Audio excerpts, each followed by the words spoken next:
Welcome to రాజనీతి. మాజీ ముఖ్యమంత్రి జగన్మోహన్ రెడ్డి గారు అమర జవాన్ మురళీ నాయక్ కుటుంబాన్ని పరామర్శించారు. ఆయన కుటుంబానికి సానుభూతి తెలిపారు. తన వైపు నుంచి 25 లక్షల రూపాయల ఆర్థిక సహాయాన్ని ప్రకటించారు.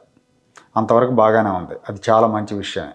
కానీ ఆయన వెళ్తా పరామర్శకి తనతో పాటు వానర మోకల్లాంటి వైసీపీ కార్యకర్తలని వెంటేసుకుని వెళ్ళారు. చావింటికి సానుభూతి తెలియజేయడానికి వెళ్ళేటప్పుడు కొన్ని పద్ధతులు ఉంటాయి. ఆ పద్ధతులను పాటించాలి. హంగులు, ఆర్భాటాలు, హడావుడి లేకుండా వెళ్ళాలి. వాళ్ళకి ధైర్యం చెప్పాలి. వాళ్ళ బాధను తీర్చే విధంగా 4 మాటలు మాట్లాడాలి. కానీ జగన్ ఏ పరామర్శలకు వెళ్ళినా కూడా అసందర్భంగా ప్రవర్తిస్తుంటారు. దానికి తోడు సంస్కారం లేని వైసీపీ క్యాడర్ అక్కడ జగన్ కోసం నినాదాలు చేస్తూ ఉంటారు. రాజకీయ నినాదాలు చేస్తూ ఉంటారు. వెళ్ళిన సందర్భం ఏంటి, మనం ఏం చేస్తున్నాం అనే ఆలోచన వాళ్ళకు ఉండదు. అది పెళ్లి కావచ్చు, చావు కావచ్చు, లేదంటే ఇంకోటి కావచ్చు, ఎక్కడికి వెళ్ళినా అదే పని. ముఖ్యంగా ఇలాంటి వ్యవహారాల్లో ఒక కుటుంబంలో ఒక వ్యక్తి చనిపోయి, అది కూడా చాలా దారుణమైన కఠినమైన పరిస్థితి ఆ కుటుంబానికి. అలాంటి పరిస్థితుల్లో అక్కడ వీళ్ళంతా కూడా జై జగన్, జగన్ జిందాబాద్, సీఎం సీఎం సీఎం జగన్ అని నినాదాలు చేశారు. యాక్చువల్గా అందరికి ముందే పోలీసులు చెప్పారు, ఇక్కడ ఎలాంటి రాజకీయ నినాదాలు చేయకూడదు, జై జవాన్ అనే నినాదాలు చేయండి, భారత్ మాతాకి జై అనే నినాదాలు చేయండి, అంతకుమించి వేరే నినాదాలు చేయకూడదని స్పష్టంగా చెప్పినప్పటికీ ఆ పార్టీ నాయకులు వారించలేదు, జగన్మోహన్ రెడ్డి కూడా వారించలేదు. పోలీసులు వారిస్తే వీళ్ళు వినలేదు.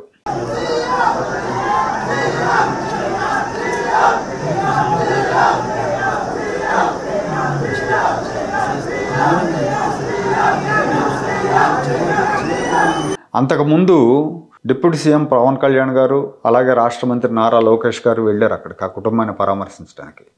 చాలాసేపు కొన్ని గంటల పాటు ఉన్నారు అక్కడ. నారా లోకేష్ గారు అయితే అంత్యక్రియలు అయిపోయే వరకు ఉన్నారు. ఆ సందర్భంగా పెద్ద ఎత్తున జనసేన, టీడీపీ క్యాడర్ అక్కడికి వచ్చారు, అక్కడ ఉన్నారు. కానీ ఎవరు రాజకీయ నినాదాలు చేయలే అక్కడ. మామూలుగా అయితే పవన్ కళ్యాణ్ కోసం హడావుడి చేస్తారు జనసేన కార్యకర్తలు. కానీ అది సందర్భం వేరు కాబట్టి వాళ్ళు కూడా చాలా సంయమనంతో ఉన్నారు. ఒకవేళ ఎవరైనా తెలుగుదేశం వాళ్ళు కానీ జనసేన వాళ్ళు కానీ అత్యుత్సాహం చూపించి నినాదాలు చేసినా కూడా పవన్ కళ్యాణ్ గారు, లోకేష్ గారు ఊరుకునేవాళ్ళు కాదు, ఖచ్చితంగా వారించేవాళ్ళు. కానీ ఇక్కడ వైసీపీ క్యాడర్ని జగన్మోహన్ రెడ్డి కానీ ఆ పార్టీ నాయకులు కానీ వారించలేదు. వాళ్ళకి వీళ్ళకి అదే తేడా. వైసీపీ క్యాడర్కి సంస్కారం లేదని, అది ఎప్పటికీ వాళ్ళు నేర్చుకోరని అందరికీ అర్థమైపోతూ ఉంది.